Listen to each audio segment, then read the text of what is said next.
राजपुर नाम के एक छोटे से गांव में एक डॉक्टर रहता था। उसका नाम था डॉक्टर मंजीत। गांव में वो अकेला डॉक्टर था, लेकिन उसके दिल में इंसानियत कम और पैसों का लालच ज्यादा था। सुनो सौरभ, ये दवाई तुम बाहर की दुकान से खरीद लो, तुम्हारा बुखार ठीक हो जाएगा, ठीक है? डॉक्टर साहब, आपकी फीस कितनी हुई? ज्यादा नहीं, सिर्फ 600 रुपए। अरे डॉक्टर साहब, हम गरीबों से आप इतने पैसे क्यों लेते हैं? तुम लोगों को ये ज्यादा लग रहा है? अभी 200 रुपए किराया लगाकर जाते दवाई लाने, 1000 फीस लेते, वहां तो तुमको पता चलता कि मैं ज्यादा नहीं ले रहा हूँ। हाँ, अरे आप नाराज मत होइए डॉक्टर साहब, मैं देता हूँ। ये लीजिए आपके 600 रुपए। हाँ ठीक है, ठीक है। दवाई बच्चा लाल की दुकान से ही खरीदना, मेरी लिखी दवाइयाँ तुम्हें वहीं पर मिलेंगी। मंजीत की क्लिनिक के सामने ही बच्चा लाल की दवाई की दुकान थी। क्या मैं अंदर आ सकता हूँ डॉक्टर साहब? अरे आओ आओ बच्चा लाल, तुम्हारा ही इंतजार कर रहा था। बोलो बोलो, धंधा कैसा चल रहा है? डॉक्टर साहब, आपकी कृपा से इस हफ्ते धंधा 3 गुना ज्यादा हुआ है। ये लीजिए आपके इस हफ्ते का कमीशन। दरअसल इन गांव के लोगों को बुखार ना होने पर भी बुखार बताकर बेवकूफ बना देता हूँ और तुम्हारी महंगी दवाइयां खरीदने के लिए तुम्हारे पास भेज देता हूँ। अरे आप तो कमाल के हैं ही, लेकिन मुझे एक बात समझ में नहीं आती डॉक्टर साहब। ये गांव वाले तो सब्जी लेने में 10 बार मोल भाव करते हैं, लेकिन आपकी फीस और मेरी दवाइयां लेने में एक बार भी मोल भाव नहीं करते। दरअसल इसके पीछे सबसे बड़ा कारण इन गांव वालों के बीमार होके मजदूरी ना कर पाने का डर है। कैसा डर डॉक्टर साहब? अरे ये गांव वाले डेली मजदूरी करके कमाते हैं और अपना घर चलाते हैं। अगर ये एक दिन भी बीमार हो गए तो खाएंगे क्या? इसलिए इनसे जितना मांगो उतना लिहाज से दे देते हैं। वाह डॉक्टर साहब, अब समझ आया कि लोगों के डॉक्टर की डिग्री लेने के बाद आपके जैसे दिमाग शातिर हो जाता है। इस बच्चा लाल को क्या मालूम, डिग्री भी कहां असली है। वो भी तो पैसा देकर खरीदा हूँ। डॉक्टर मंजीत गांव वालों को बेवकूफ बनाकर खूब पैसे ऐंठता था। उसी गांव में एक गरीब किसान रहता था, रामू। उसकी पत्नी का नाम कंचन और उसकी एक छोटी बेटी थी, नैन्सी। सुनिए जी, आज धूप बहुत तेज है, थोड़ा संभल कर खेत में काम कीजिएगा। अरे भगवान, किसान अगर धूप से डर जाए तो घर कैसे चलेगा? मैं डर नहीं रही, बस आपकी चिंता कर रही हूँ। बाबा, आज स्कूल में फीस जमा करनी है। हाँ बेटी, मुझे याद है। ये लो, पूरे नहीं है लेकिन बाकी पैसे मैं 2 दिन में दे दूंगा। कोई बात नहीं बाबा, मैं मैडम से बात कर लूंगी। हमारी बेटी पढ़ लिख कर एक दिन बहुत बड़ी इंसान बनेगी। बिल्कुल बनेगी, चाहे मुझे दिन रात मेहनत करनी पड़े, लेकिन नंदिनी की पढ़ाई कभी नहीं रुकेगी। मैं खूब पढ़ूंगी पापा और आपका नाम रोशन करूंगी। बस इतना याद रखना बेटी, बड़ा इंसान पैसे से नहीं, अच्छे कर्मों से बनता है। पहले खाना खा लीजिए, फिर खेत जाइए। नहीं, पहले खेत का काम निपटा लो, लौटकर साथ में खाना खाएंगे। रामू नहीं जानता था कि ये साधारण सी सुबह उसकी जिंदगी की आखिरी सुबह बनने वाली है। उसी दिन भीषण गर्मी में रामू खेत में काम कर रहा था। अचानक उसे सीने में तेज दर्द हुआ और वो जमीन पर गिर पड़ा। गांव वाले उसे लेकर डॉक्टर मंजीत के क्लिनिक पहुंचे। पहले 5000 रुपए जमा करो, फिर इलाज शुरू होगा। डॉक्टर साहब, इसकी हालत बहुत खराब है, इलाज शुरू कर दीजिए, पैसे बाद में दे देंगे। ये अस्पताल है, धर्मशाला नहीं। पता नहीं कहां कहां से आ जाते हैं। तब वहां पर नैन्सी और कंचन आ जाती है। डॉक्टर साहब, आप मेरे पति का इलाज कर दीजिए, आपका बहुत उपकार होगा। 600 रुपए फीस लगेगी और बाहर बच्चा लाल की दुकान पर मेरी लिखी दवाइयां मिल जाएंगी। डॉक्टर साहब, आप मेरे पापा का इलाज कर दीजिए, हम बाद में आपके पैसे दे देंगे। जाओ यहां से, जब पैसे हो तब आना, पैसे नहीं तो मत आना। डॉक्टर मंजीत उन्हें क्लिनिक से बाहर निकलवा दिया। लगता है अब मेरे जाने का समय आ गया है। सही टाइम पर इलाज न हो पाने के कारण रामू की मृत्यु हो गई। पिता की चिता के सामने खड़ी नैन्सी की आंखों में आंसू थे। पिताजी, मैं एक दिन डॉक्टर बनूंगी, लेकिन आपके जैसे गरीब लोगों को कभी पैसों के कारण मरने नहीं दूंगी।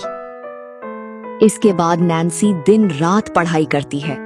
सुबह अखबार बांटती है, शाम को बच्चों को ट्यूशन पढ़ाती है, रात में खुद पढ़ाई करती है।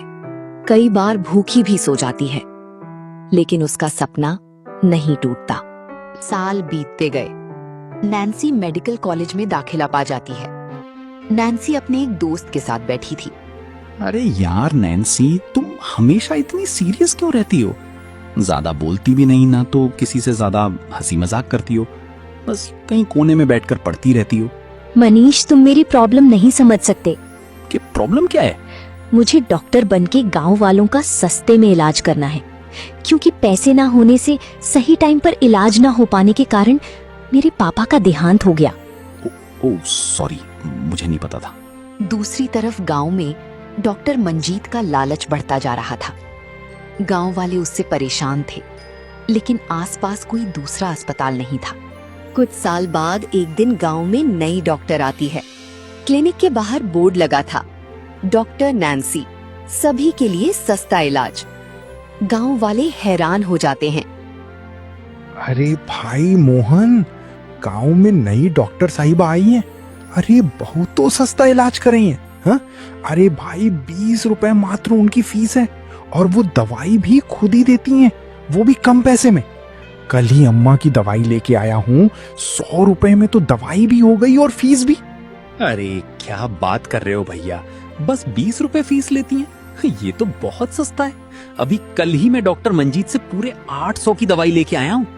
अरे भैया, कोई बात होगी, उन्होंने तो 100 की ही दवाई दी और अम्मा ठीक भी हो गई। वैसे भाई, उन डॉक्टर साहिबा का नाम क्या है? उनका नाम हाँ, नैन्सी, नैन्सी नाम है उनका। अरे गांव के छोटे वाले तालाब के बगल की उनका क्लिनिक है। कम पैसे और बढ़िया दवा देने की वजह से पूरे गांव के लोग उसके पास जाने लगे। डॉक्टर नैन्सी की क्लिनिक के बाहर लंबी कतार लगने लगी। ये लो डब्लू, ये दवाई शाम को 1 गोली खा लेना। धन्यवाद डॉक्टर साहिब, मुझे तो विश्वास नहीं होता कि मैं इतने कम पैसों में अपना इलाज करवा पा रहा हूँ। मेरे लिए पैसे मायने नहीं रखते। मुझे शहर में 3 बड़े अस्पतालों में मोटे पैसे ऑफर किए थे उनकी यहाँ काम करने के लिए। फिर आप हैं क्यों नहीं डॉक्टर साहिब? दरअसल मैं भी यूं ही की रहने वाली थी। पैसे ना होने से मेरे पिता का इलाज नहीं हो पाया, जिसके कारण मेरे पिता का देहांत हो गया। तभी से मेरा एक ही लक्ष्य है कि गांव वालों का सस्ते में इलाज करूंगी और उनकी सेवा करूंगी। आपकी कहानी सुनकर बहुत दुख हुआ। सच में आप बहुत नेक काम कर रही हैं। ये दवाई 2 दिन की है। 2 दिन बाद मुझे आकर दिखा देना, ताकि मुझे यकीन हो जाए कि तुम ठीक हुआ कि नहीं। ठीक है डॉक्टर साहिबा, चलता हूँ। धन्यवाद। ठीक 2 दिन बाद ध्यान से दिखाने आ जाना। डॉक्टर नैन्सी के सस्ते इलाज की वजह से लोग डॉक्टर मंजीत के यहाँ आना बंद हो गए। बच्चा लाल की महंगी दवाइयाँ बिकनी बंद हो गईं। ये क्या हो गया डॉक्टर साहब, ये क्या हो गया? अरे बच्चा लाल, शहरी मुर्गी ने मेरा बना बनाया खेल बिगाड़ दिया। लेकिन इसको तो ठिकाने लगाना ही पड़ेगा। अच्छा सुनो, जैसा जैसा मैं तुम्हें बताऊंगा हमें वैसा ही करना है। डॉक्टर मंजीत ने डॉक्टर नैन्सी को बदनाम करने की योजना बनाई। अब डॉक्टर मंजीत अपने यहाँ आने वाले मरीजों से डॉक्टर नैन्सी की बुराई करने लगा। नमस्कार डॉक्टर साहब, वो पिछली बार की दवा से आराम मिल गया था, लेकिन आपने बुलाया था इसीलिए चला आया। मैं पूरी तरह से ठीक हो चुका हूँ। उम्मीद है अब आपके पास ना आना पड़े। अच्छा ठीक है, लेकिन तुम सावधान रहना। गांव में एक बहरूपिया आई है जो गांव में सस्ते इलाज के नाम पर नशे की दवाई बांट रही है। तुम उससे मत फंस जाना कभी। अच्छा, वो बहरूपिया है? लेकिन मेरे दोस्त ने तो कहा था कि वो अच्छी दवाई देती है और सस्ती भी। तभी तो मामूली फीस लेकर तुम गांव वालों को फंसा लिया है उसने। मैं आप लोगों को बाहर से दवाई लेने के लिए क्यों कहता हूं, पर वो दवाई खुद क्यों देती है भाई? अरे वो दवाई के नाम पर नशे की दवाई खिलाती है मरीजों को, जिससे उन मरीजों की उस नशे की लत लग जाए और वो बार बार उसके पास ही जाएं। तभी उसके क्लिनिक बाहर इतनी लंबी लाइन लगती है। बेचारे अब नशे की लत में आ गए। अरे अरे अच्छा हुआ डॉक्टर साहब आपने मुझे बता दिया। अब मैं सभी को रोकूंगा इसके पास जाने से। सौरभ के निकलते ही डॉक्टर मंजीत की क्लिनिक पर बच्चा लाल फिर आता है। क्या हुआ डॉक्टर साहब, कुछ बात बनी? मैं जो प्लान बनाऊं वो कामयाब ना हो, ऐसा कभी हो सकता है क्या? क्या हुआ? मैंने सौरभ को एक कहानी सुना दी। अब वो खुद जाकर उस शहरी डॉक्टर की बुराई करेगा।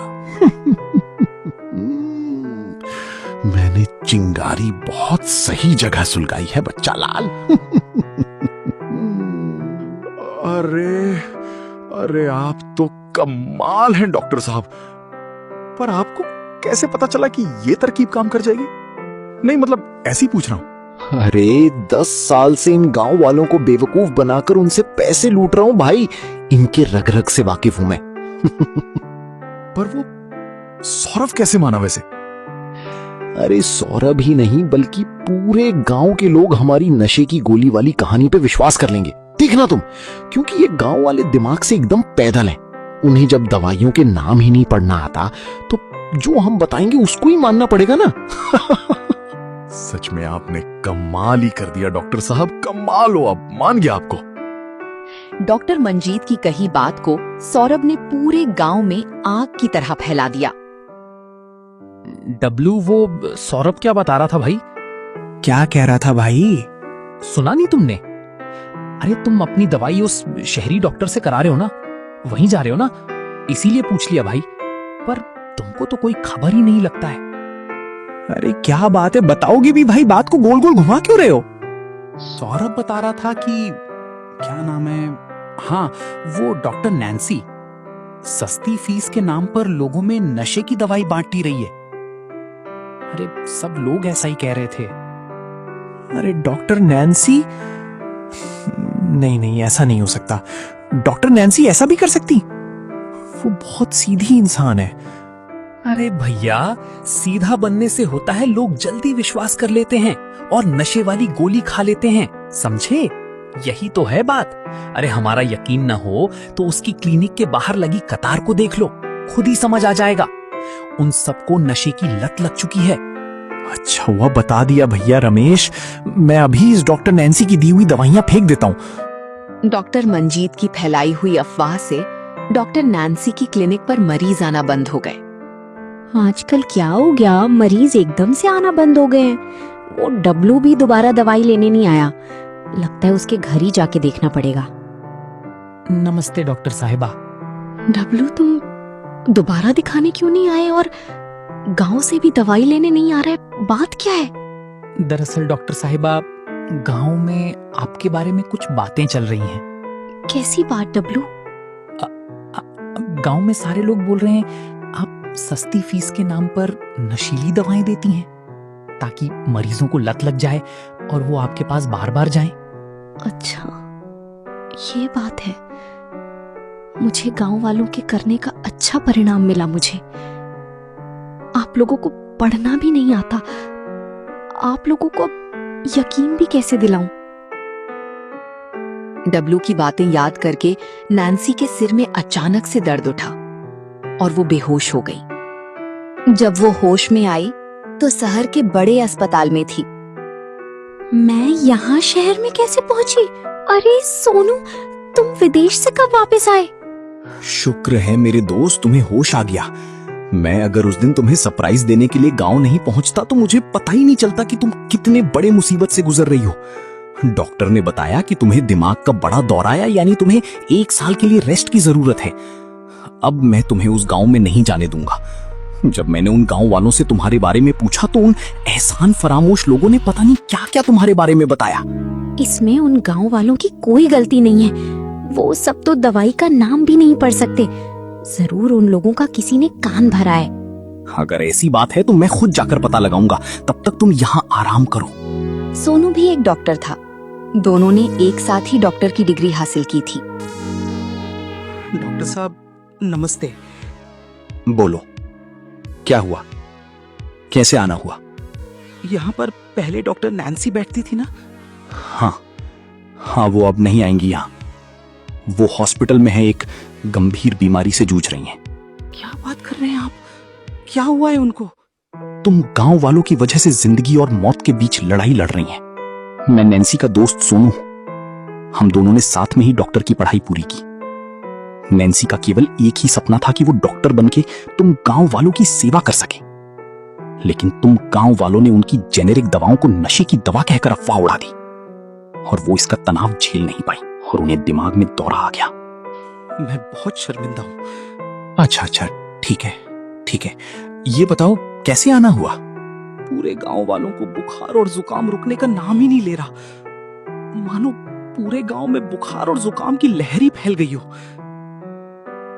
उस डॉक्टर मंजीत ने 2 दिन में पूरे 4000 की दवाई दे डाली, पर कोई राहत नहीं है। सबके साथ यही हाल है। अरे ये तो किसी रेयर किस्म के कोरोना के लक्षण हैं। इसका इलाज तो डॉक्टर नैन्सी ही कर सकती हैं। उन्होंने इसी बीमारी पर अपनी रिसर्च की है, पर अफसोस कि तुम लोगों ने उन्हें इस लायक भी नहीं छोड़ा। सोनू की फोन की घंटी बजती है। नैन्सी, बताओ क्या हाल है तुम्हारी? मैं तो ठीक हूँ, लेकिन तुम बताओ कि तुमने गांव वालों से कोई बुरा बर्ताव तो नहीं किया? अरे मैं क्या बुरा बर्ताव करूंगा भाई, उन लोगों का खुद ही बुरा हाल है। क्यों, क्या हुआ गांव वालों को? मुझे लगता है कि पूरे गांव में कोरोना फैल गया है। इस दूसरे डॉक्टर की भी दवाइयां कुछ कम नहीं कर रही हैं। इनका इलाज तो केवल तुम ही कर सकती हो। मुझे इसी बात का डर था। मैं अभी आ रही हूँ। पर तुम्हें तो आराम की जरूरत है। डॉक्टर नैन्सी अपनी जन की परवाह किए बगैर अपने गांव राजपुर वापस आ गई। आते ही उसने देखा कोरोना से पीड़ित गांव वालों का जमावड़ा लग चुका था। अरे आप आ गई, हमें माफ कर दीजिए। अभी इन बातों का वक्त नहीं है। सबसे पहले आप ये दवाइयाँ खा लीजिए। ये दवाइयाँ ही आप सबको ठीक कर सकती हैं। डॉक्टर नैन्सी की दवाओं के असर से सभी गांव वाले ठीक तो हो गए, लेकिन डॉक्टर नैन्सी की गंभीर बीमारी ने उन्हें गांव वालों से अलग कर दिया। गांव वालों से मुंह छुपाते हुआ डॉक्टर मंजीत और बच्चा लाल शहर भाग गए।